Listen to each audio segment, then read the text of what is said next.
Olá, muito boa tarde. Começa agora o programa Mercado Futuro. Eu converso com vocês aqui do estúdio da Brasil Bolsa Balcão, B3, a nossa bolsa aqui, bolsa de derivativos, enfim, no Centro Histórico de São Paulo. Você sabe que simultaneamente você assiste o programa, a entrevista, pela TV, pela rede, o Facebook, você pode ir lá que passa ao mesmo tempo. Uma semana depois, esse programa, essa entrevista estará no YouTube. E lá fica lá, você pode fazer link, pode rever o programa, enfim. São as ferramentas disponíveis hoje em dia para facilitar a sua vida. Tendo internet, você não perde nada, você vê tudo. Além da TV, é claro. Bem, em maio deste ano, nós estamos em setembro, em maio deste ano aconteceu um fato relevante, que eu já falei bastante dele aqui para vocês, e que desorganizou, ou deixou desorganizado, que ainda não voltou atrás, o único setor da economia brasileira que vai bem, que é justamente o agronegócio, a agricultura e pecuária brasileira, que foi a tal greve dos caminhoneiros, que acho que foi em maio, 10 dias, 15 dias, uma coisa assim. E até hoje a situação está complicada, não tem nada resolvido. Esse é o assunto que hoje, especialmente, eu vou conversar com uma pessoa que está mais mergulhada nesse assunto, porque vocês vão entender a importância que essa greve teve para o setor. Trata-se do diretor-geral, da Associação Nacional dos Exportadores de Cereais, a ANEC, Dr. Sérgio Mendes, que me dá a honra estar aqui hoje comigo. Muito boa tarde, Sérgio, obrigado pela presença. O prazer é meu de estar aqui Eu que contigo. vou saborear seus conhecimentos. Imagina. Se o senhor pudesse explicar um pouco, dar um mapa geral para o cidadão, todos, do campo e da cidade, porque agora, com essas ferramentas de internet, o nosso público não é só do campo, tem público Sem em qualquer dúvida. lugar. Explica um pouco o setor para nós. Eu acho que é importante que todos saibam é o seguinte, quando se fala em empresas exportadoras, se tem a impressão assim de empresas que são empresas grandes, isso todo mundo sabe, mas são empresas que estão fundamentadas, estão alicerçadas em volumes extremamente grandes, mas são frágeis do ponto de vista de lucratividade. Tem uma margem de lucro muito pequena. Nos últimos 4 anos, é sabido que essas empresas tiveram lucro líquido aí em torno de 1%. Então, é muito perigoso você falar em inserir qualquer custo adicional, representa um problema muito sério para essas empresas. Às vezes insolúvel, entendeu? Ela absorve um passivo aí impossível de conviver com ele. Segundo ponto, seu ponto é grandes volumes, margens estreitíssimas.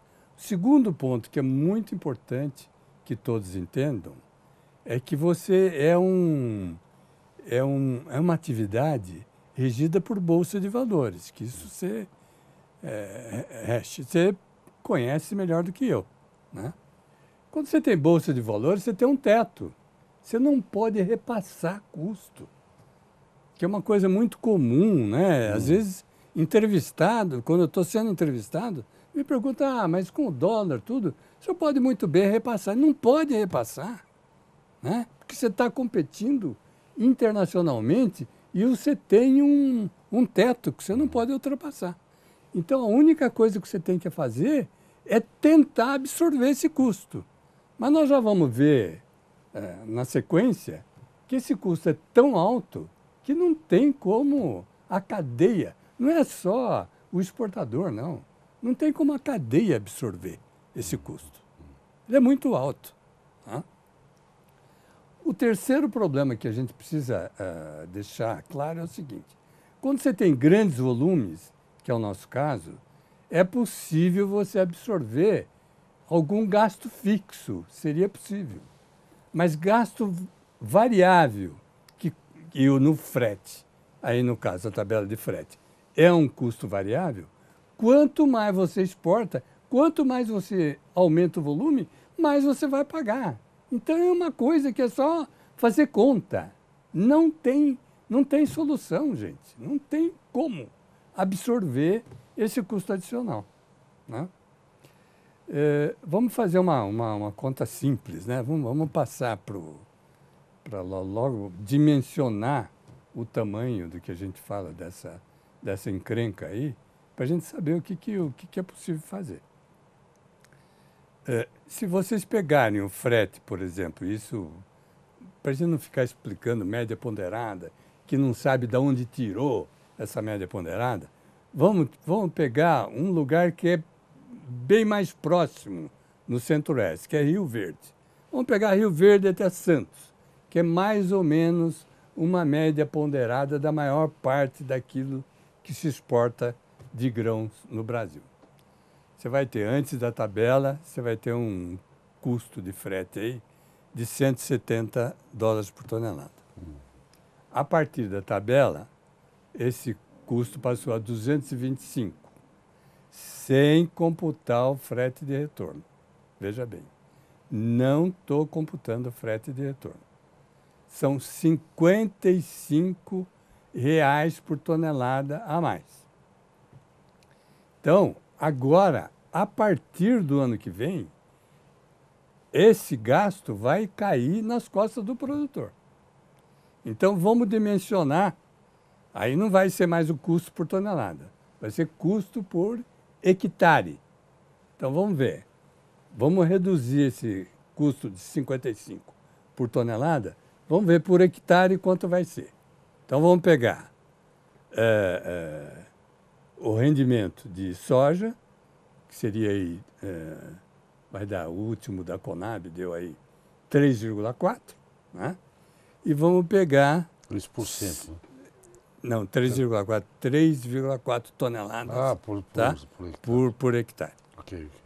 E você faz a mesma coisa com milho, vai dar 5. Né? É 4,900, é praticamente 5. Se soma os dois, dá 8,4. Você multiplica 8,4 por 55, que era aquele preço por tonelada, que a gente vai reduzir tudo para hectare. Okay. Você vai achar 462 reais por hectare. Agora, você multiplica pela área que você tem, porque pela área que você tem de plantio de soja e milho, que todo mundo sabe que são 35 milhões de hectares. Você vai obter uma conta redonda de 16 bilhões de reais. Gente, 16 bilhões de reais. Pega o dólar inflado como está hoje, são 4 bilhões de dólares. A mais. Quem é que vai assimilar isso? Não assimila. As empresas não têm como assimilar esse gasto adicional. Como eu estou falando, é uma atividade regida por bolsa. Se você tem algo mais, alguém vai ter que engolir isso. E não tem como engolir isso aí, entendeu? Isso só o governo teria cacife para, no caso de... eu não tenho lá o custo do transportador ou do transportador independente para saber qual seria exatamente o custo dele. Eu não tenho isso. Nem estou desmerecendo o trabalho de ninguém. Mas é impossível, dentro dessa situação, os outros membros da cadeia assimilarem esse custo de 4 bilhões.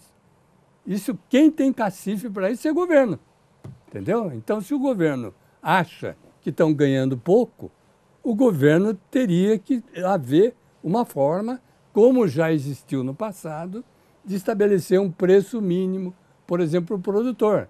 Estabelece um preço mínimo aí para o...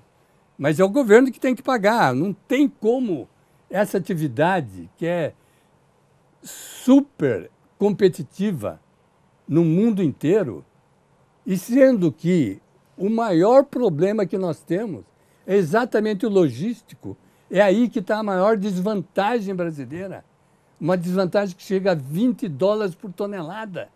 Aí nós vamos acrescentar mais coisa. Doutor Sérgio, nós vamos já um primeiro intervalo, já a gente volta. Tá. Rapidinho.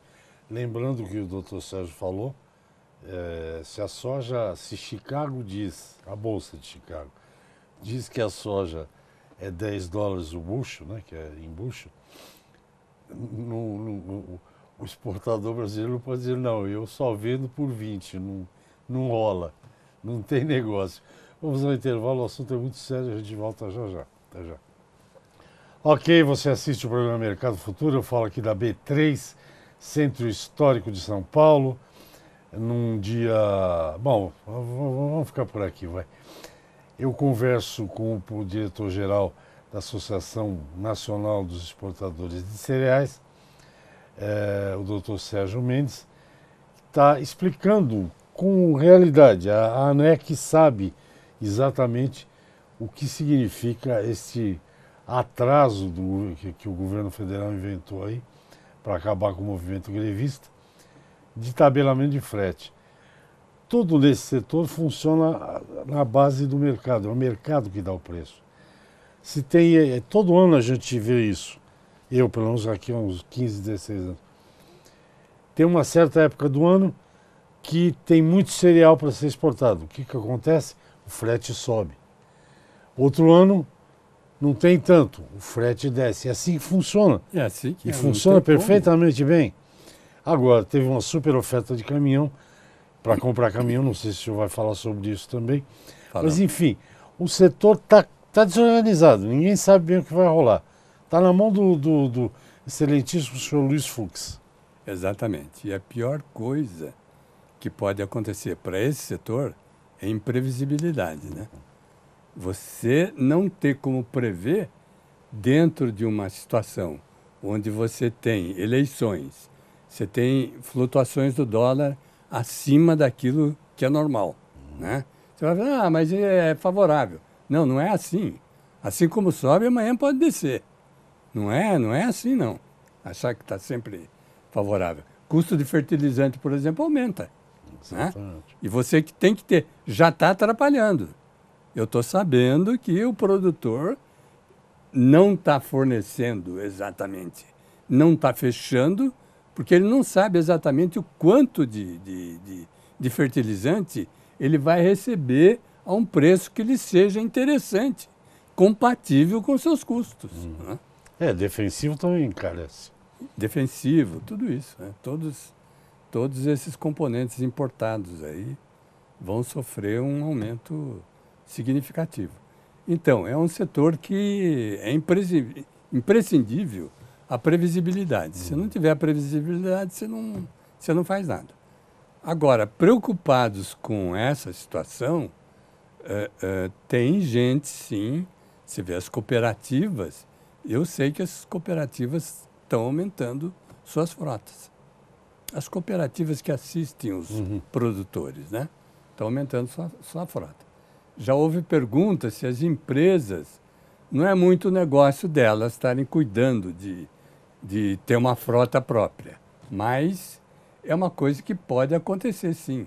Se não extensivamente, para todas as entregas, mas parcialmente naqueles trechos que eles entenderem que é mais negócio, é possível que comprem caminhão, sim. Entendeu? E tenham lá um departamento para cuidar desse assunto. Porque toda vez que você tem um custo fixo, como um caminhão, para depreciar, é muito mais fácil, porque você tem uma enorme extensão de produtos, né? De volumes, para poder diluir esse gasto fixo representado pelo caminhão que você vai comprar. E não se esqueça, o senhor vai falar naturalmente disso, que as maiores empresas do mundo são associadas da ANEC, de grãos. Estilo Cargill, ADM, Luiz Dreyfus, Bunge e outras, né? Então essas empresas têm cacife. Se elas se virem encurraladas, elas vão tentar achar uma solução. Elas não têm cacife para pagar 4 bilhões. Um frete, não tem mesmo, porque aí entra como componente de custo. Mas se é um custo muito elevado, elas têm cacife, sim, não para transformar tudo, porque não é o negócio dela ficar cuidando de transporte, mas para alguma rota mais importante, sim. E o que elas vão fazer, adicional também? Vão pedir que o produtor, vão passar a comprar do produtor FOB. Eu quero meu produto sim, mas entregue em tal lugar. Então o produtor também vai comprar caminhão. Ele já compra hoje coletadeira, coisa. Não é problema nenhum para o produtor comprar mais 2 ou 3 carretas para entregar onde ele tem que entregar. É perfeitamente factível. O que vai acontecer é que vai haver maior compra de caminhões, maior oferta de transporte, o frete vai lá para baixo. E não há Entendeu? tabela que segure. Não há tabela que segure. Aí vai ficar mais incompatível com a realidade de mercado ainda. Entendi. Para mim ficou muito claro que eu sou de uma geração já experiente, digamos assim, como os senhores também é, mas para mim ficou absolutamente claro que não é falar mal de governo, mas como nós somos dependentes do transporte rodoviário, sendo que a gente podia ter ferroviário, hidroviário, e não é nem culpa, não é questão de culpado, Sérgio, porque o pessoal do Centro-Oeste, lá de cima do Mato Grosso, incluindo as tradings, elas estão investindo milhões em logística, né? Hoje, E para se livrar um pouco só do caminhão. 25% já de que você exporta está saindo pelos portos do norte. É bastante, entendeu? Eles investem muito em terminais, né? E estão fazendo tudo para pleitos para melhorar transporte, papapá. E temos a 163 aí. Elas é que a 163 alimenta basicamente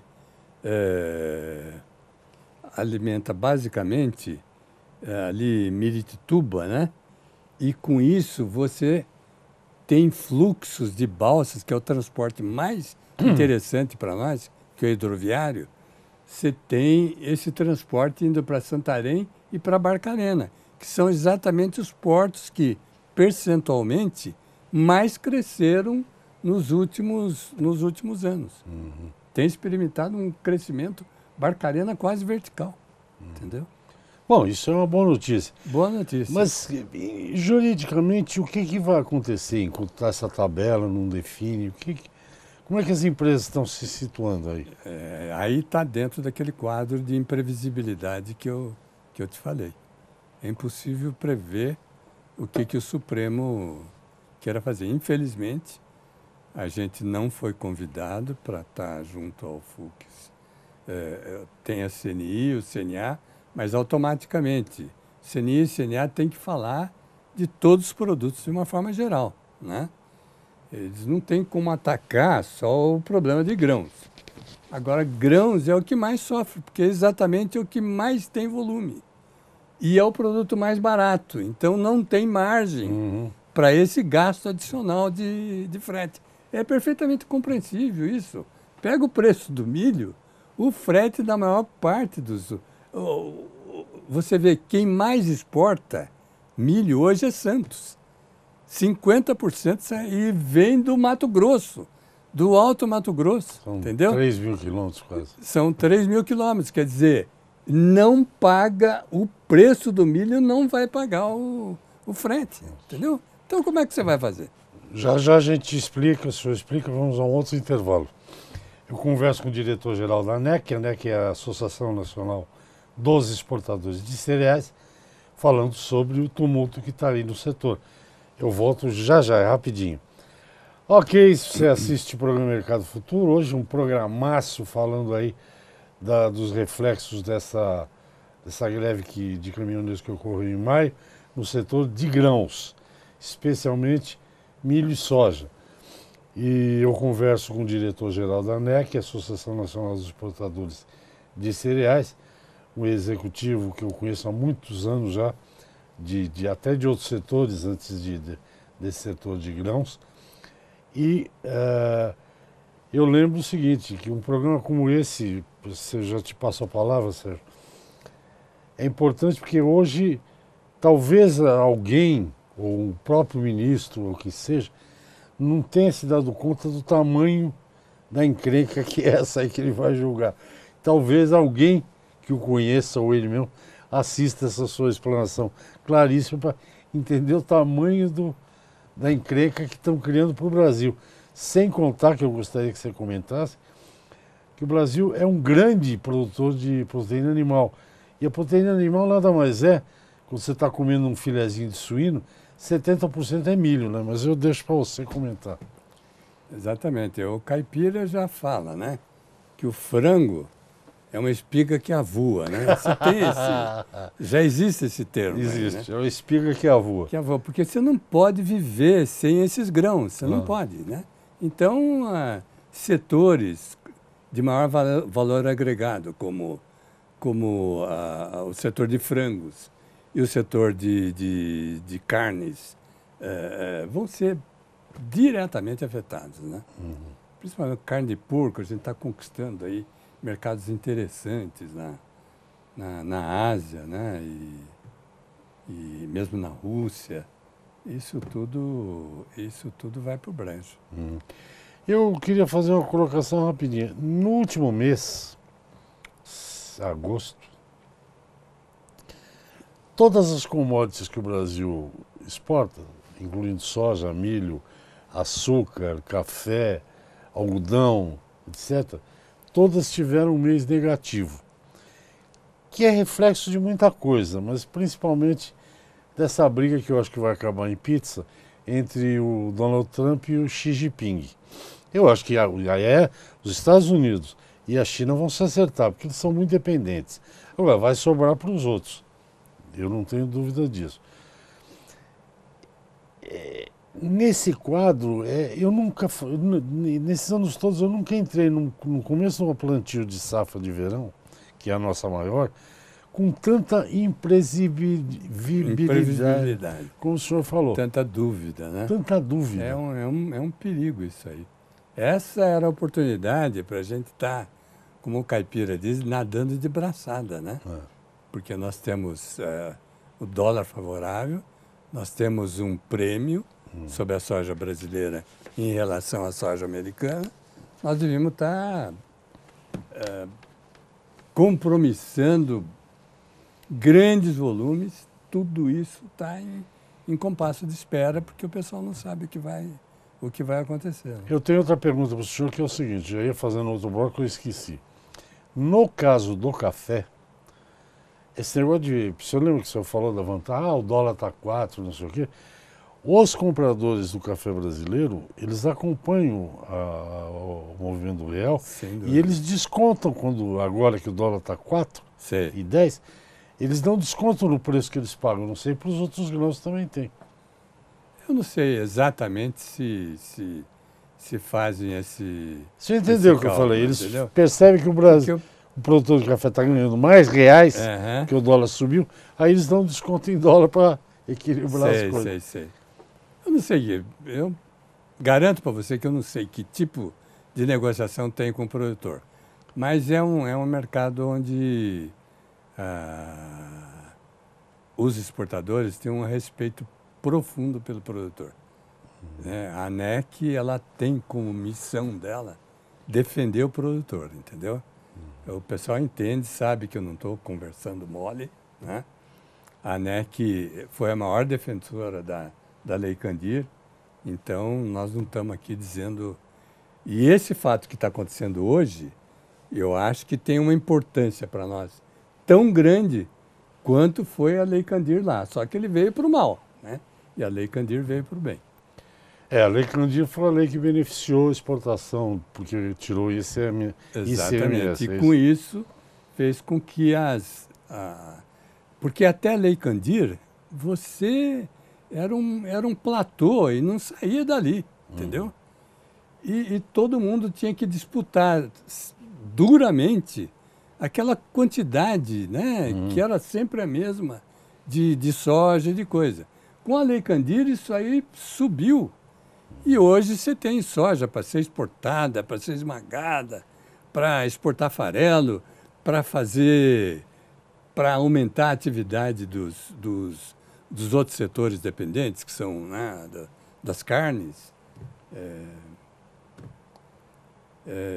Vamos ver como é que isso tudo vai ficar. Sem a gente contar, nosso tempo está acabando, mas sem a gente contar, o doutor Sérgio não falou, eu vou falar que depois quando começou o que eles chamam de quase um crescimento vertical de produção de soja, de produção de milho, sem ser em detrimento de outros alimentos, né?